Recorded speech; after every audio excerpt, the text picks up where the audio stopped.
एक महिलाओं के प्रति कार्य करने के लिए। इसी के साथ सभी का आए हुए का सभी का बहुत बहुत धन्यवाद। नमस्कार। 18 साल के बाद नियम है सरकारी, उसको बाहर निकाल दिया और अब उसकी आयु 26-27 वर्ष हो गई।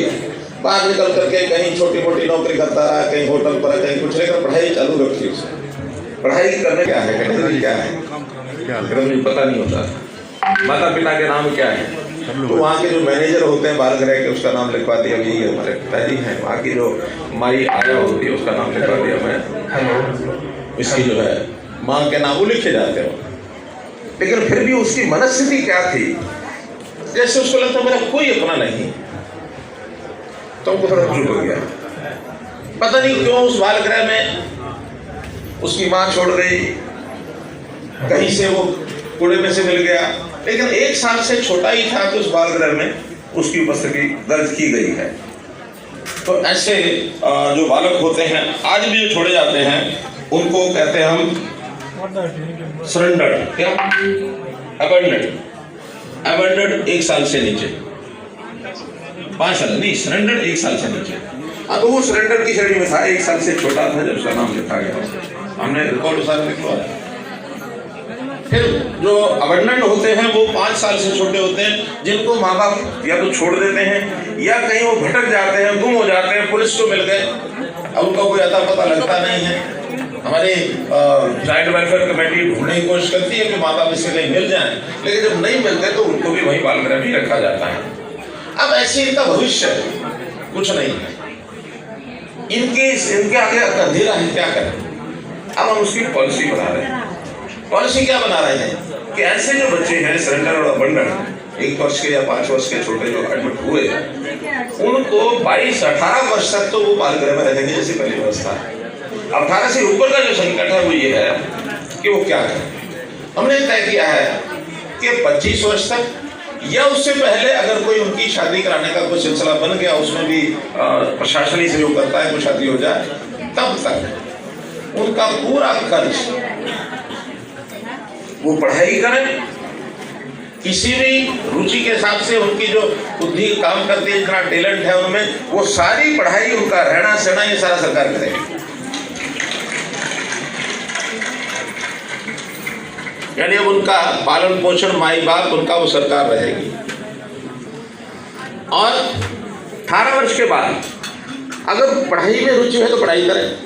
मानो पढ़ाई में रुचि नहीं है, 18 वर्ष तक 10वीं 12वीं कर ली, 12वीं भी हो सकती है 18 वर्ष तक, तो फिर उसको ग्रुप सी और डी की नौकरी उसकी पढ़ाई के हिसाब से, एक्स ग्रेशिया के हिसाब से तुरंत मिलेगी।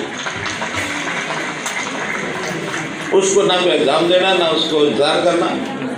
जैसे 18 के बाद हुआ सरकारी उसकी नौकरी, 18 के बाद नौकरी देते हैं ना, ये 18 ही होती है ना, ये ज़्यादा तो नहीं आते। तो उसको नौकरी कोई भी डी और सी ग्रुप की उसकी एक्स ग्रेशिया मिलेगी। लेकिन यदि वो ज़्यादा पढ़ लिख गया बाद में, 18 के बाद हायर एजुकेशन में ग्रेजुएशन कर लिया, तो वो ग्रुप ए और बी का भी हकदार हो जाता है। तो ए और बी में उसको कंपीट करके आना होगा, उसमें कंसेशन मिलेगा उसको। ये जो आर्थिक तौर पर पिछड़ा जो एक वर्ग है EWS, उसका जो उसको लाभ मिलेगा, उस श्रेणी में उसको माना जाएगा, तब उसको और लाभ होगा। नौकरी जब सरकार देगी तो उसका पूरा पैसा, नौकरी में पैसा मिलेगा, वो बैंक में जमा होगा। उसका खाना पीना खर्चा पानी तब भी सरकार ही करती रहेगी। उसके उस पैसे में से उसको अपना गुजारा नहीं करना। हाँ, 20% पैसे तक वो अपना कोई खर्चा करना चाहे, कोई अपने आप को आगे बढ़ाने के लिए कोई विशेष तरह की ट्रेनिंग लेनी है, कुछ लेनी है और कुछ लेना है, तो वो 20% पैसे का हकदार होगा, साथ निकालता रहेगा। जब शादी हो जाएगी 25 साल से पहले या 25 साल होने के बाद, वो पैसा सारा निकाल के उसको दे दिया जाएगा। और अगर उसका परिवार हो गया है, शादी हो गई है, तो उसको जब तक अपने को मकान की व्यवस्था नहीं होती, तब तक उसको रहने की व्यवस्था भी सरकार फ्री करेगी। बहुत धन्यवाद। हाँ जी ma'am Pushpa Khatri ji, thank you. मैं आमंत्रित कर रही हूँ DPO WC थैंक यू। और श्री दलबीर जी, पुष्पा जी, रामृति जी, आप लोगों से निवेदन, बहुत जबरदस्त जिन्होंने काम किया है वो है हमारी सीएम जी सुनीता दुग्गल जी, इनको भी हम सम्मान। Thank you.